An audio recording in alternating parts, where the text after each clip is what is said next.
and Radhika. We hope that Radhika dances till eternity under his loving eyes.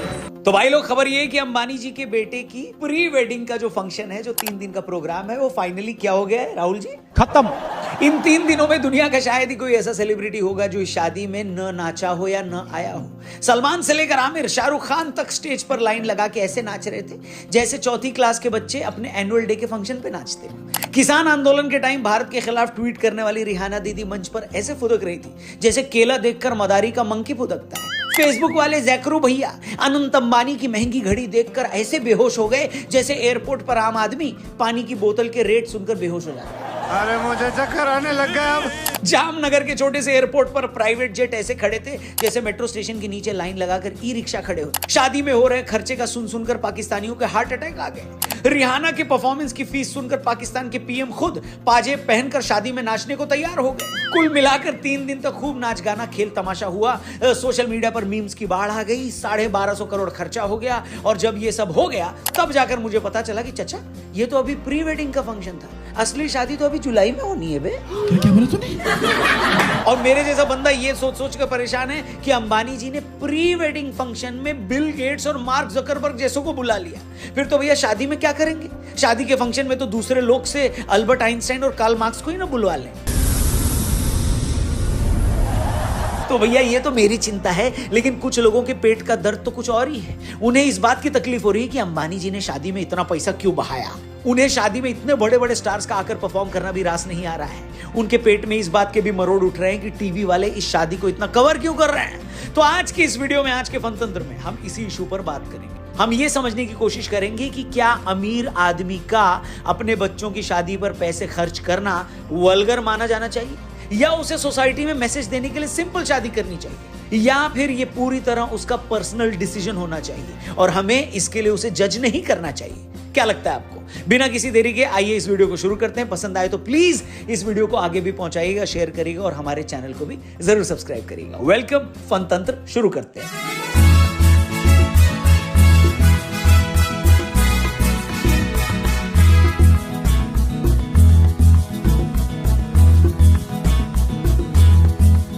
दोस्तों, बात यह है कि एशिया के सबसे अमीर आदमी मुकेश अंबानी के बेटे की शादी ने पूरी दुनिया को हिलाकर रख दिया।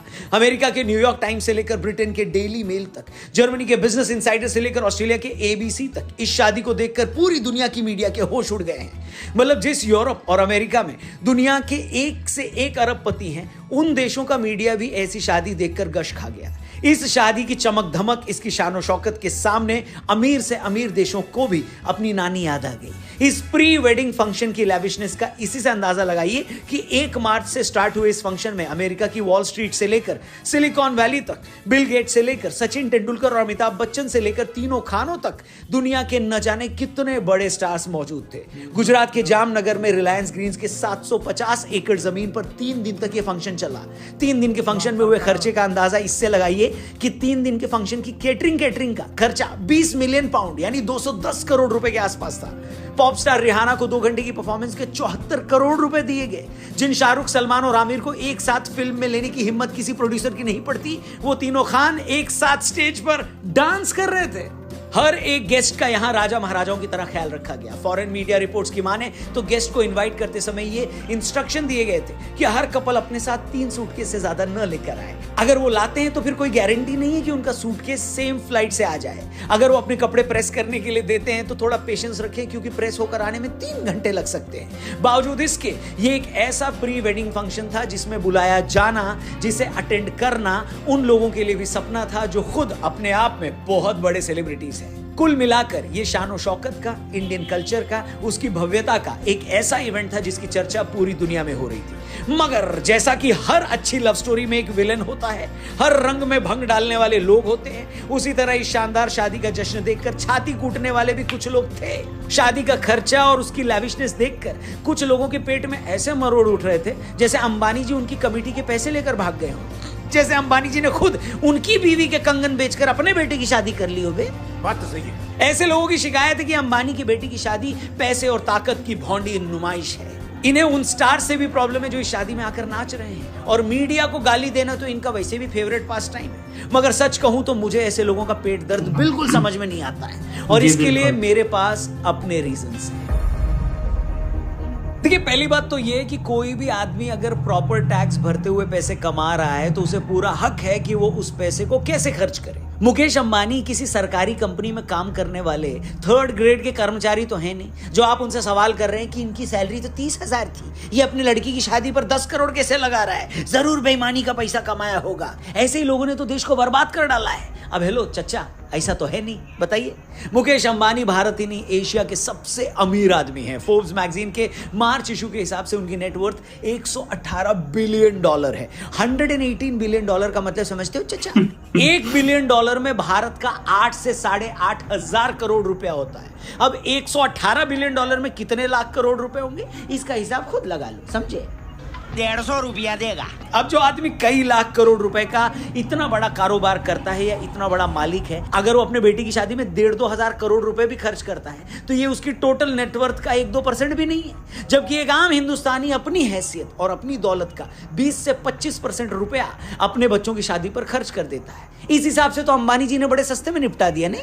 दरअसल जिन भी लोगों को यह लग रहा है कि अंबानी जी ने अपने बेटे की शादी या प्री वेडिंग में इतना पैसा लगा दिया, वो एक्चुअली अपने फाइनेंशियल स्टेटस के हिसाब से शादी का खर्चा देख रहे हैं। इसे आप ऐसे समझिए कि इस देश में कितने ही ऐसे लोग हैं जो दिन का 100 रुपया भी नहीं कमा पाते। कितने ही माँ बाप ऐसे हैं जिनके पास अपने बच्चों को स्कूल भेजने के लिए फीस के 500-1000 रुपए भी नहीं है। अब ये लोग जब अपने आसपास शादियों में लाखों करोड़ों रुपए लगते देखते हैं तो क्या इन्हें ये नहीं लगता होगा कि इतना पैसा शादी में लगाने की बजाय हम जैसे गरीबों में बांट देना चाहिए था? बिल्कुल लगता होगा। तो क्या ऐसे लोगों की फीलिंग्स को देखते हुए मिडिल या अपर मिडिल क्लास ने शादियों में पैसा खर्चा करना बंद कर दिया है क्या? हेलो, बिल्कुल नहीं।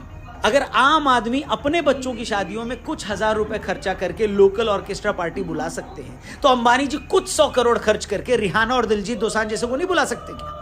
अब आम आदमी के लिए जैसे 10-20 हजार रुपए देकर लोकल ऑर्केस्ट्रा पार्टी को बुलाना है, वैसे ही मुकेश अंबानी के लिए 200-300 करोड़ रुपए देकर रिहाना, दिलजीत और अरिजीत को बुलाना है। अगर मिडिल क्लास आदमी अपने रिश्तेदारों के लिए ठीक ठाक होटल में कमरे बुक करवा सकता है, तो भारत का सबसे अमीर आदमी अपने बेटी की शादी के लिए जेट भेजकर लोगों को नहीं बुला सकता? बिल्कुल बुला सकता है। बाबू भैया, एक बात समझो, बात अच्छी लगे या बुरी लगे, ये दुनिया पैसे से ही चलती है। अगर आपके पास पैसा है, आपने वो पैसा लीगल तरीके से कमाया है, तो इस देश की डेमोक्रेसी आपको पूरा राइट देती है, पूरा हक देती है कि आप अपने तरीके से जैसे चाहें उस पैसे को खर्च कर सकते हैं। रही बात मोरालिटी की, तो भैया वो न की जाए तो ही ठीक है।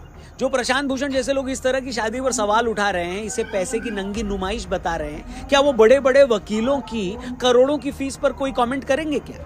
आपको अंबानी के बेटे की शादी में किया गया खर्च अनाप शनाप लग रहा है, तो बड़े वकीलों की फीस को कैसे जस्टिफाई करेंगे? खासकर वो वकील जो घंटों के हिसाब से लाखों रुपए चार्ज करते हैं। आप मोरालिटी की बात करते हैं तो आपसे भी पूछा जा सकता है कि आखिर वो कौन सी मोरालिटी थी जो आप मौत की सजा पाए एक खूंखार आतंकी की सजा पर रोक लगाने के लिए आधी रात को सुप्रीम कोर्ट चले गए? आपके लिए अरबपति आदमी का अपने बेटी की शादी पर करोड़ों खर्च करना अश्लील या वल्गर है, तो बहुत से लोगों के लिए आपका एक आतंकी के साथ खड़ा होना भी वैसा ही शर्मनाक है। गजब बेइज्जती है। जिस तरह आपको अपना स्टैंड ठीक लगता है, अपनी बिरादरी की करोड़ों की फीस ठीक लगती है, उसी तरह बहुत से लोगों को अंबानी जी का अपने बेटे की शादी में खर्च किया गया पैसा भी ठीक लगता है। तो दिक्कत क्या है? इसलिए कम से कम आप तो मोरालिटी की बात नहीं करो तो बढ़िया है। दूसरी बात यह कि अंबानी जी तो फिर भी बिजनेसमैन है, सफल बिजनेसमैन है। दुनिया के टॉप अमीर लोगों में उनकी गिनती होती है। मगर हमारे नेता लोग जब अपने बच्चों की शादियों पर करोड़ों खर्च करते हैं, तब इनसे कोई नहीं पूछता कि ये पैसा कहां से आया। वो नेता तो बिजनेसमैन भी नहीं है, वो तो जनता के सेवक हैं। कम से कम उनको तो अपने बच्चों की शादी सादगी से करनी चाहिए। कौन नहीं जानता कि जब लालू जी ने अपनी बिटिया की शादी की थी तब क्या हुआ था? ये मैं नहीं कह रहा, सारे अखबार और आज के न्यूज पोर्टल भी उस खबर से भरे पड़े हैं। ये बात है साल 2002 की। उस वक्त लालू जी ने अपनी दूसरी बेटी रोहिणी की शादी की थी। लालू जी के समधी इनकम टैक्स डिपार्टमेंट में एक बड़े अधिकारी थे। उस शादी में 25,000 के आसपास मेहमान आए थे। हर कोई इस बात को जानता है कि कैसे उस वक्त बारात के स्वागत के लिए शहर के शोरूमों से 50 नई कारें गन पॉइंट पर उठवा ली गई थी। यही नहीं, राबड़ी देवी के भाई ने 6 पंडालों को सजाने के लिए फर्नीचर की दुकानों से 100 नए सोफा सेट उठवा लाए। दूल्हे के गांव में रातों रात टेलीफोन और बिजली कनेक्शन लगवाए गए, जिससे इलेक्ट्रिसिटी बोर्ड को 25 लाख रुपए का नुकसान उठाना पड़ा था। पंडालों की सजावट के लिए फूल बैंकॉक, कोलकाता, बेंगलुरु और दिल्ली से मंगवाए गए थे। उस वक्त उस शादी का टोटल खर्च 5 करोड़ रुपए के आसपास लगाया गया था। जी हाँ, 5 करोड़ रुपए। वो भी आज से 22 साल पहले के उस बिहार में जिसके बहुत से इलाकों की हालत अफ्रीकी देशों से भी ज्यादा बुरी है और अभी भी बुरी है। मैं फिर से दोहरा दूं, ये सारे ऐसे फैक्ट्स हैं जिससे उस वक्त का हर अखबार भरा पड़ा था। इसमें कुछ भी हम अपनी तरफ से नहीं बोल रहे हैं। तो प्रशांत भूषण जी, शादी में खर्च के नाम पर आप जिस भोंडेपन की बात कर रहे हैं ना, ये था वो भोंडापन। या आज भी 20 ऐसे नेता हैं जो जनता के पैसे से, करप्शन के पैसे से शादियों पर यूं करोड़ों रुपए खर्च करते हैं। इसलिए अंबानी जैसे लोग जो अपने पैसे से ऐसी शादियां कर रहे हैं, तो किसी को हक नहीं है उन्हें कुछ कहने का, समझे? अच्छा, दिक्कत ये है ना कि कुछ लोगों को हमेशा नेगेटिव ढूंढने की आदत पड़ गई है। अरे भैया, क्या आपको ये नहीं दिखता कि अंबानी जी जैसे बिलियनियर के पास पूरी दुनिया पड़ी थी अपने बेटे की शादी का फंक्शन करने के लिए? आखिर क्यों उन्होंने गुजरात के छोटे से शहर जामनगर में ही फंक्शन किया, बताइए? वो इसलिए किया क्योंकि ये उनका पुश्तैनी शहर है। जैसा कि खुद नीता अंबानी जी ने कहा कि जिस जगह मेरे बच्चे बड़े हुए, जिस शहर से हमारा सालों का नाता है, हम चाहते थे कि ये फंक्शन भी हमारे पुरखों के उसी शहर में किया जाए। आपको अंबानी जी के बेटे की शादी में लगा लाखों रुपया तो दिखता है, मगर क्या कभी ये नहीं दिखा कि किस तरह बेशुमार दौलत के मालिक होने के बावजूद अंबानी परिवार हमेशा भारतीय संस्कारों की बात करता है? क्या ये देखकर खुशी नहीं होती कि दुनिया की सारी दौलत होने के बावजूद अनंत अंबानी हमेशा सनातन की बात करते हैं? हमें सनातन से मुझे ये सीख मिली है कि हर एक जान एक है। क्या ये समझ में नहीं आता है कि अगर इस शादी में करोड़ों खर्च हुए तो ये शादी वो मौका भी थी जब अंबानी जी ने दुनिया के बड़े बड़े लोगों को भारतीय कल्चर से रूबरू करवाया, उन्हें ये दिखाया कि भारत में शादी का मतलब क्या होता है, हमारी शादियों में मेहमान नवाजी का मतलब क्या होता है। My father and mother have always stood by me, and my father and mother have always made me feel that if I can think, I'll do it. And I think that is what my father and mother mean to me. अच्छा, ये वो सब बातें हैं जो अंबानी जी को criticise करने वाले भी जानते हैं, मगर उनकी असली प्रॉब्लम शायद कुछ और ही है। शायद उनकी तकलीफ शादी पर किया गया करोड़ों का खर्च नहीं, बल्कि उनकी तकलीफ ये है कि जिस अंबानी पर वो मोदी का करीबी होने का इल्जाम लगाते हैं, कैसे उस अंबानी ने हर उस आदमी को अपने कदमों में ला दिया जिसे वो कल तक अपना दोस्त मानते थे। जिस रिहाना ने किसान आंदोलन के टाइम मोदी सरकार के खिलाफ ट्वीट किया, उस रिहाना को करोड़ों रुपए देकर अंबानी ने अपने बेटी की शादी में नचवा दिया। न सिर्फ नचवाया, बल्कि यह भी साबित कर दिया कि ये लोग पैसे के लिए कुछ भी कर सकते हैं। पैसा दो तो ट्वीट भी कर लेंगे, और ज्यादा पैसा दो तो आपके घर पे आकर नाच भी लेंगे। मोदी विरोधियों की तकलीफ यह है कि जिस खान लॉबी को कुछ लोग मोदी के विरोध में खड़ा करने की कोशिश करते हैं, अंबानी ने पूरी खान लॉबी को स्कूल के बच्चों की तरह मंच पर ठुमके लगवा दिए। तीनों आमिर खान, सलमान खान, शाहरुख खान कभी तीनों एक फिल्म में देखे जा सकते हैं। कभी तो कैसी फिल्म आप अफोर्ड कर सको तो ऑफर कर दो बेटा, चड्डी बनियान बिक जाएगी तीनों को साइन करते करते। उन लोगों को तकलीफ है कि कैसे भारत का एक बिजनेसमैन दुनिया के बड़े बड़े लोगों को अपने घर पर बुलाकर उन्हें एक लाइन में खड़ा कर देता है। बिल गेट्स और मार्क जुकरबर्ग जैसे पर्सनल गेस्ट बनकर 3-3 दिन उसके यहाँ ठहरने आ जाते हैं, और ये वो लोग हैं जिन्हें अंबानी की इस ताकत में मोदी की ताकत दिखाई देती है। इसलिए रिहाना जब अंबानी जी के फंक्शन में ठुमके लगाती है तो इन्हें लगता है कि इनका ही कोई सगा बागी हो गया। जब ये देखते हैं कि तीनों खान कैसे अंबानी परिवार के आगे पीछे जा रहे हैं, तो ये देखकर इन लोगों को दिल का दौरा पड़ने लगता है, और फिर जब इन्हें कुछ और समझ में नहीं आता तो ये शादी पर खर्चा करने के लिए अंबानी को गाली देने लगते हैं, इन स्टार्स को भला बुरा कहते हैं, मीडिया के नाम पर छाती कूटने लगते हैं, जबकि हकीकत यह है कि इन्हें अंबानी की ताकत में मोदी की जीत दिखाई देती है, और ये लोग किसी भी हाल में मोदी को जीतते हुए नहीं देख सकते। बस इतनी सी बात है, सिंपल, बाकी सब ढोंग है, समझे? और हेलो, शादी में ज्यादा पैसा खर्च करने के लिए अंबानी जी की हो रही क्रिटिसिज्म, उनकी आलोचना पर क्या सोचते हैं? क्या आपको लगता है इतना पैसा खर्चा नहीं करना चाहिए था? या फिर भैया उनका पैसा है, बिजनेस करके कमाया हुआ पैसा है, उनके खुद के बेटे की शादी है, चाहे जैसे खर्च करें। आप जो भी सोचते हैं इसके बारे में, जो भी आपका विचार है, आपकी ओपिनियन है, कमेंट करके जरूर बताइएगा। चैनल भी सब्सक्राइब करिएगा और वीडियो भी दबा के शेयर करिएगा। साथ ही अगर आप डिस्क्रिप्शन में जाएंगे तो एक अच्छा काम करके वहां से वापस आएंगे। जी हाँ, वहां पर लिंक दिया है महाशिवरात्रि के महा अन्नदानम का।